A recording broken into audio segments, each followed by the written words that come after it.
Hey everybody, on today's breakdown we are reviewing the Fort Eustis circuit race, part of the Tour Newport News Omnium. Let's jump into the stats. It was just at an hour duration.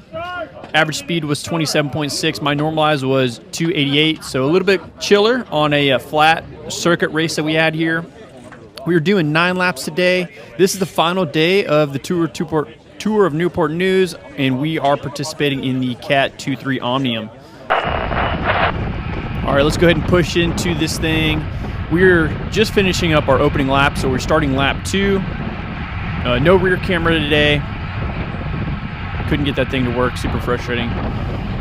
But wanted to go ahead and give you a full lap breakdown. If you guys don't want to watch the full lap breakdown, feel free to fast forward just a little bit. We're going to give a course preview for you. So we just came across the start-finish line. We're taking this long, wide, left-handing sweeper. It's pretty much just like a straightaway. You hardly know you're turning. And then we're approaching a quick right-hander going through a parking lot. It goes from asphalt to concrete right here. The transition is pretty smooth. I always like taking this little outside line right here. Found I could move up a little bit. As you can see, it's transitioning to concrete now. And then we're going to take this straightaway and take a left turn back onto some pavement. Field today is around 50 to 60 riders, if I'm not mistaken, so we had a ton of participation over the weekend. Really cool to see. Got a car on course. Thank you for your service. Now, with that car there, we took this turn pretty casual, and I'm kind of in the middle or the back half of the group right now, so of course I'm having to take it slow. People are being cautious of the car, and I have to ramp up the speed and get back up to probably 30 miles an hour. The roads on all the straightaways were really, really nice. No real potholes to report or bad road conditions. It was actually a really cool course. The parking is fantastic. There's restrooms on site at the gymnasium or event center that they have. Just a heads up too, if you guys aren't aware, we're on a military base, so they were gracious enough to give us access to this, and we could come on and ride on closed courses. I'm going to move around some riders who are not feeling it on lap 2, so I'm going to close a gap down towards the back half of the group. Always fun to do. And as you can see, we do not have the yellow line rule today. We are allowed to use the entire roadway, which is really fun. Taking a slight left-hand drag, very slight.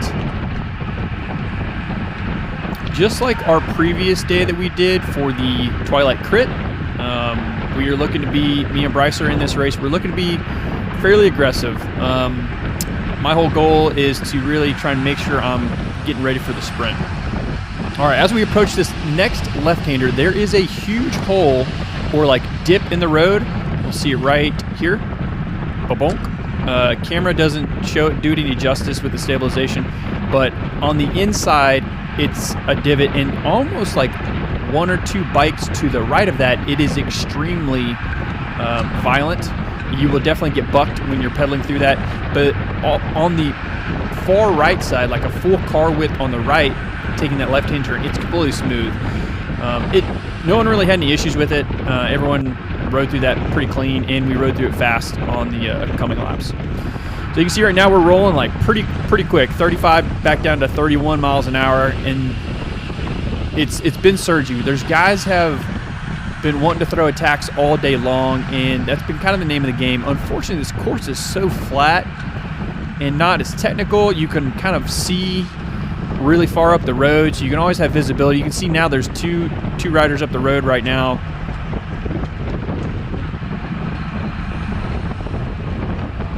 And that's where you're really just trying to be smart and conserve. I believe Bryce is up the road right now, so I'm slowly trying to jump ahead and kind of get up towards the front to disrupt a little bit.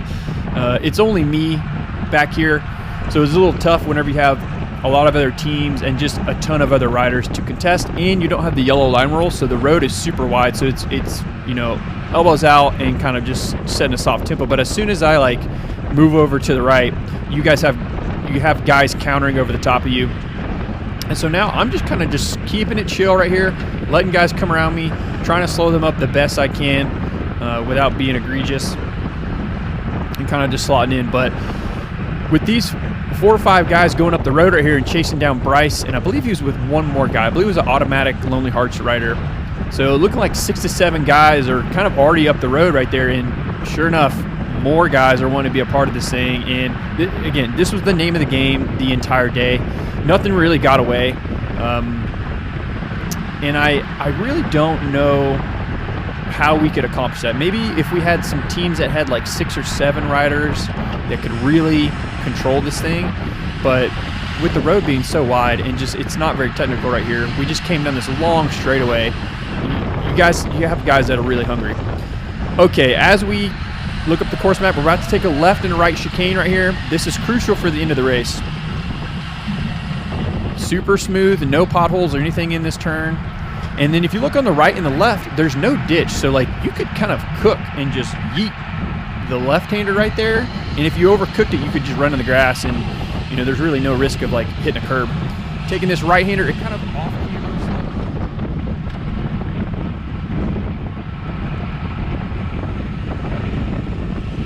And then we're going to take the left-hander onto the finish line straight. And again, on the right side, there's no curbing or anything. It's pretty flat. It does dip into a ditch right there at that little turn intersection. But now the curbing starts. So through those like little chicane, you can just send it and hope your tires stick. And then here's the finish line straightaway. We get to use the full course. And Bryce is up the road, and he's gotten reabsorbed. So we're going to push ahead. All right, we're 4 laps in, and Bryce is up the road again on attack. You can see him way up there on the right, taking this right-hand turn. I'm a little far back. I recognize that he's going up the road, and as a teammate, I've got to do my job right here and try and move up to the front and disrupt the best I can. Maybe let a couple guys leapfrog up to him, and so they can get away. But this course is really, really fast. It was super fun. We anticipate ourselves coming back here next year, bringing some more teammates. We were kind of doing the recon this year for everybody. All right, so with Bryce up the road, I am slowly, kind of methodically trying to move up to the front, and I'm not trying to make it really obvious as well that I got a guy up the road. It's unclear how, attentive everyone else is in the field. I move left right here. I kind of sense some guys wanting to come around. There's a total rider going up, wanting to leapfrog up to him. DC Devo rider doing the same. And I believe he was up the road. Bryce was up the road with another automatic Lonely Hearts rider. So we were trying to stay on the front and just be as wide as we could and set a soft tempo. But as soon as we did that, guys just ramped up the speed and kept it fast. It made it really, really tough to ride defensively and get your teammates in a move or in a break. Guys are super hungry. This was a really fun and competitive race. We got some Kelly guys in the front, right in front of me right now, as well as automatic and a Velocious rider. They're seeing the threat from this break. There's about 4 to 5 guys that are trying to bridge up to Bryce. And I'm doing my best I can to kind of come through this right-hand turn and kind of disrupt it a little bit. I'm still taking it fast. We're taking it 30 miles an hour. But I'm kind of just disrupting a little bit, letting a gap open up, kind of causing some congestion behind me, speed up a little bit. And with the congestion behind me, I want to speed up and leapfrog up towards the front of this peloton that's chasing Bryce back. But it's hard to see Bryce, but they're probably 5 to 6 seconds, and as soon as we take this left-hander onto this long straightaway on the backside, it just throttles up, and the chase is on. It's really aggressive. There's not much really I can do at 30 miles an hour when it's single file to help disrupt.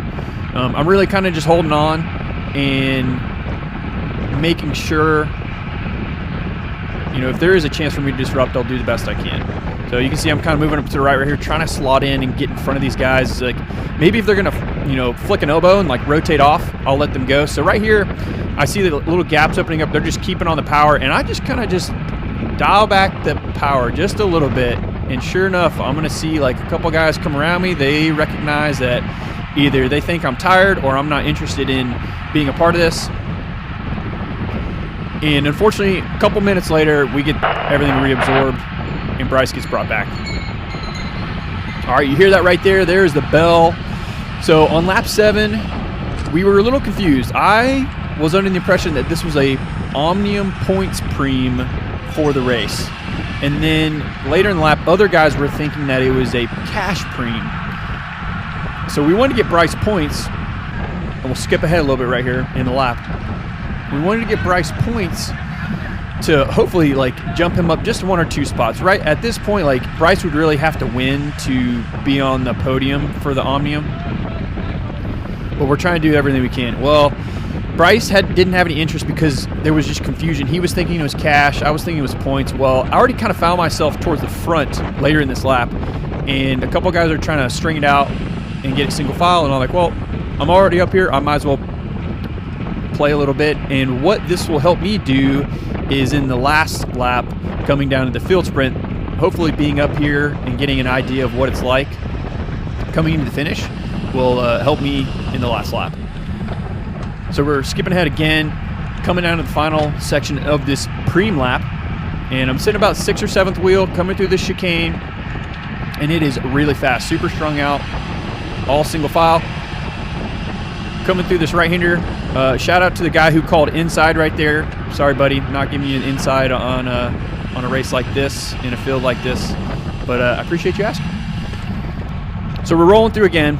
I'm a little too far back to contest for the points or the cash, whatever it is. Still, we really didn't find out. But right here, I'm kind of figuring out, all right, 600 watts just to stay on a wheel, ramping up to 35 miles an hour. It's like, all right, it's going to be a bit of a scorcher coming down this thing. And you can see guys are kind of setting up already, letting their teammates go up the road to collect points. And so I kind of just stay on the power through the start-finish line right here, in anticipation of a counter over the top of this thing. We've got riders coming up on our left and the right. Shout out to the DC Devo rider to like squeeze this little gap for no reason. Fantastic. Everybody ends up staying upright, so no harm, no foul there. This move quickly dissolves, even though we're kind of single file right now and there's a couple gaps opening up. It ends up slowing down, so nothing really comes of this.